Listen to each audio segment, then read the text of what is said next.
William in Oklahoma City. Save me from myself. Hi. William. I'm really excited to get to talk to you guys. I've been watching pretty much from the beginning. I've got probably, the situation that so many of us have gone through. I was raised Southern Baptist in the Dallas-Fort Worth area, a little town called Cleburne that's 30,000 people, 300 churches. Mm-hmm. About one church for every 100 people. Sounds about right. Yep. Yeah. Was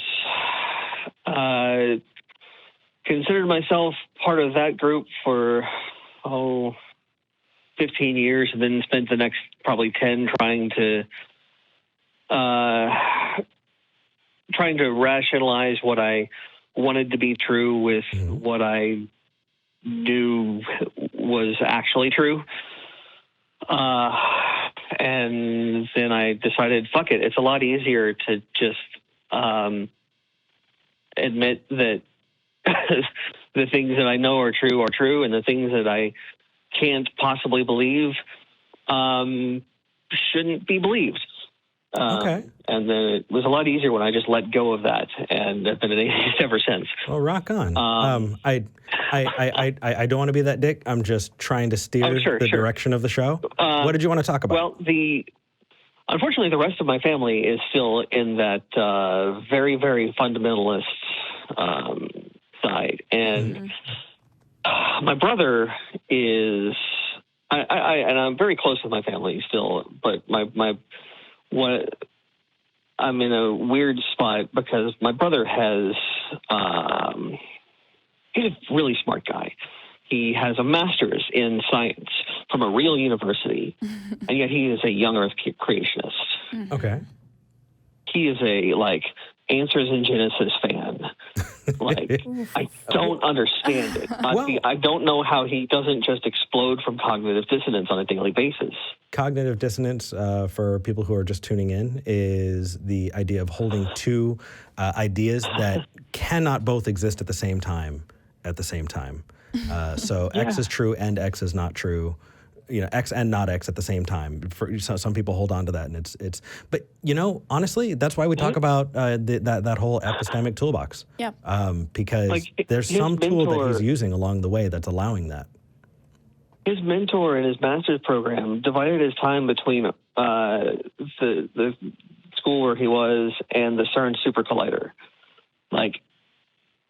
He has, there's real quantum physics stuff in there. There's real...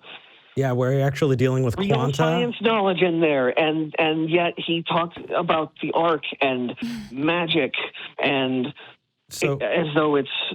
Are you asking? Are you asking how to talk to him, or is there something that you want to confront with him? Well, what's up?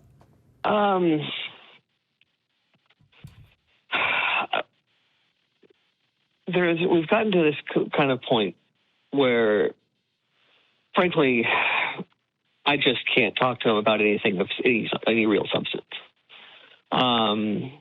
Because anytime we do, it's just going down a rabbit hole that's going to end in one of us getting incredibly angry. And, at one point he literally called me a murderer because somehow the conversation turned by him into Planned Parenthood.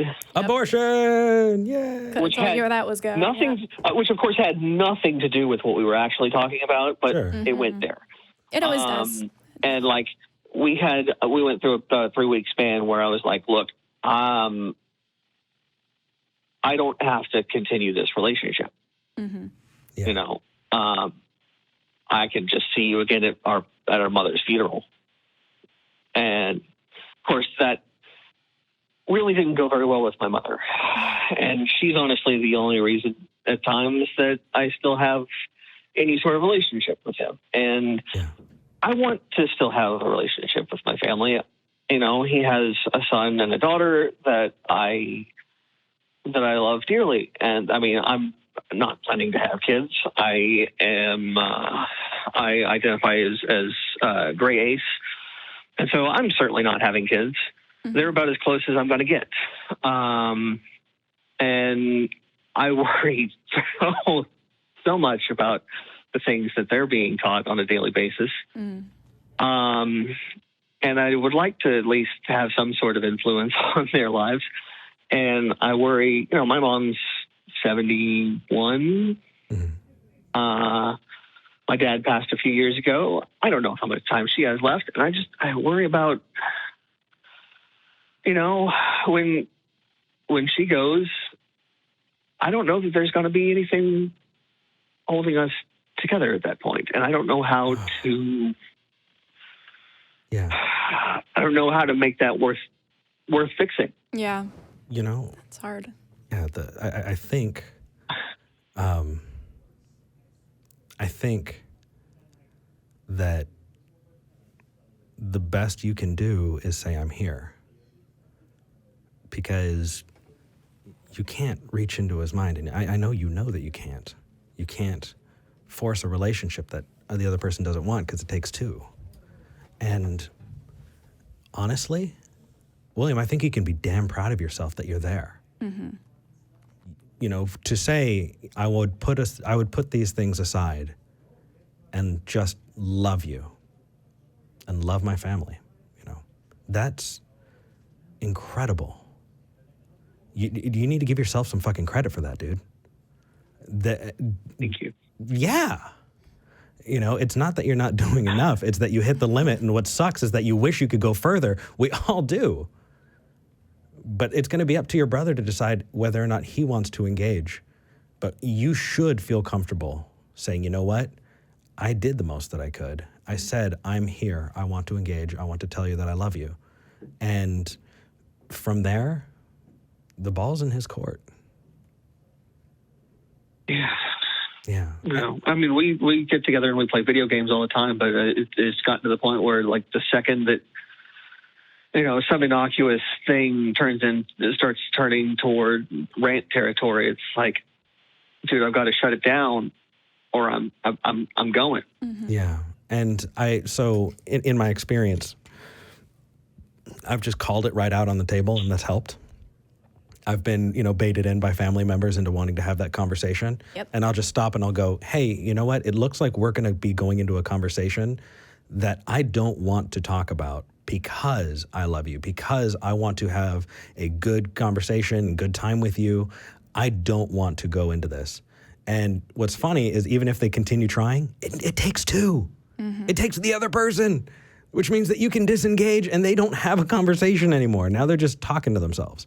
Yeah. Yeah. I mean, my mom and I have uncomfortable conversations about this sort of stuff all the time. We talk about the things that I disagree with on the Bible and all sorts of stuff. And it often ends with her in tears and me, going, God, I didn't mean to, I'm sorry. But at the same time, we recover, we end up hugging it out, and we move on. And then a week later, I make her cry again. But, it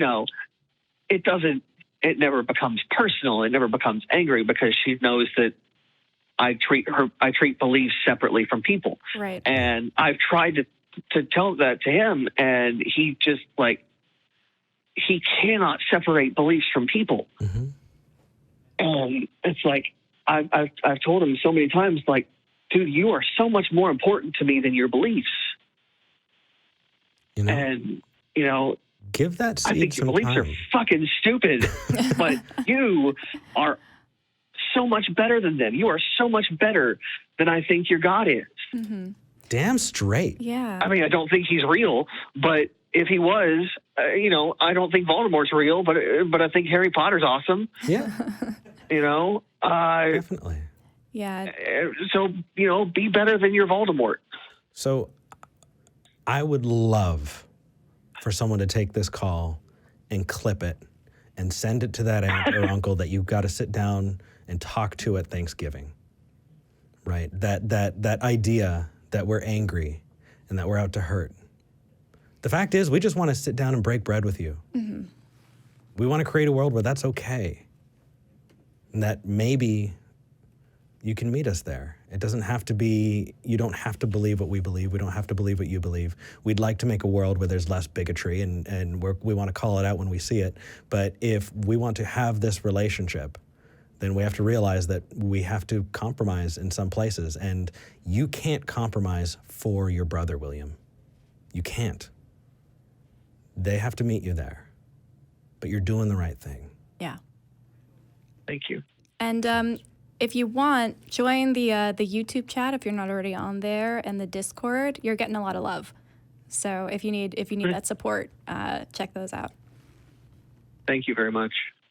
Cheers, man. I love you guys. Love you too, man. Take care. Yeah, I've got a cousin down in Austin who's a musician. Get your ass down here and in the studio. Oh, dude. Introduce you to everybody. I've been trying to do it as soon as I have some. It'll have to be sometime next year when I actually have PTO again that I can take off from work. But we've been trying to coordinate me coming down to hang out with him, and I've been wanting to come down to the studio for so long. Well, I hope you can make it. We're going to move on to the next call. Yeah, thanks so much, guys. Definitely. No, you're great. You. Thanks. Take care. Take care. Bye. Yeah, sometimes you need to just be the bigger person in those situations, and it's hard and it's exhausting. There have been times where certain family members will reach out to me and be like, "How can I pray for you today?" And every time I get that moment of why? Yeah. And then I go, okay,